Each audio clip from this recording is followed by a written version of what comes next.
So Jeff, I've sent all my letters out to everybody on the list. So someone like, and I know a lot of other people have too. When you said on our show last week to, let Wendy and Bill know that you've done this, we got a lot of responses from that, from people that had done that. And of course we did it as well. What would you have us do next? I mean, mine were letters. Should we call them? Should we use the same letters again? Tell us what we should do. What you did once, go do it again. Okay. Go do it again. I'm thinking. Carrie Porter just emailed me. She's out of the Dallas Fort Worth area. Savvy investor. She emailed me and she says, "I've been doing it every day." And I go like, "You're awesome. You're a rock star." She is. Great. She's not just limiting herself to the important 8. She's going after everybody on that list on Hire's website of handsoffmyira.com. Yeah, that's what I did. And she's doing it to every one of them every day. That's now, awesome. Folks, here's the power of technology. You can have those letters saved on your computer. All you got to do is change the date. That's right. All you got to do is just reformat it a little bit differently and send it again. That's right. Okay? And just use a different email address if you've got it, but just keep doing it, keep doing it, keep doing it, keep doing it, because that's what's going to matter. We have a mutual friend, Mike, and his daughter worked on Capitol Hill, and I lobbied his daughter, probably a half a dozen times when she was working for a congressman's office. Now she's somewhere else. And Mike just gave me some more information, and I shared it in an email with my list today. And if you didn't get it, go to watsoninvested.com to sign up for it. And it's explaining the contact methods that matter the most from an inside the congressional office perspective.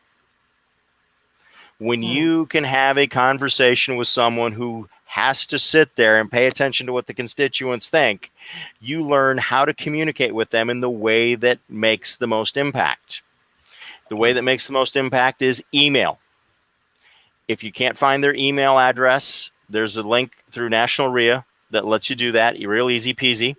There's also a link on John's website that lets you do it, real easy peasy.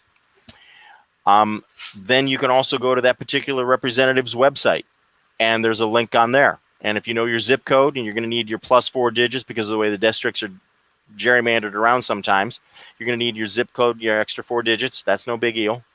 And you can contact them that way. The next way, that's the site for going and using voter voice. Very powerful, powerful tool. Awesome. That's then the next thing to do is, if you're going to send a letter, fax it to the district office and fax it to the DC office and mail it to the district office.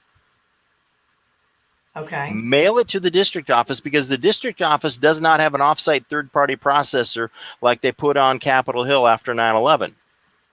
And so we can then get the letters on a timely basis to the district office, and then they have to bundle them up and ship them via overnight express mail to the district, to the DC office.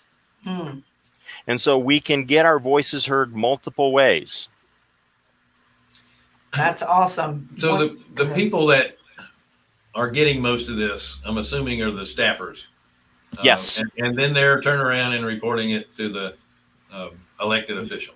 They're either going straight to the legislative director or the chief of staff and or their boss, the congressman or congresswoman, and saying, this is what we're hearing. This is what is a hot button issue. Oh, by the way, if you go home this weekend, since we're going to go out of session next week, be prepared. You might have somebody talk to you about this. Right.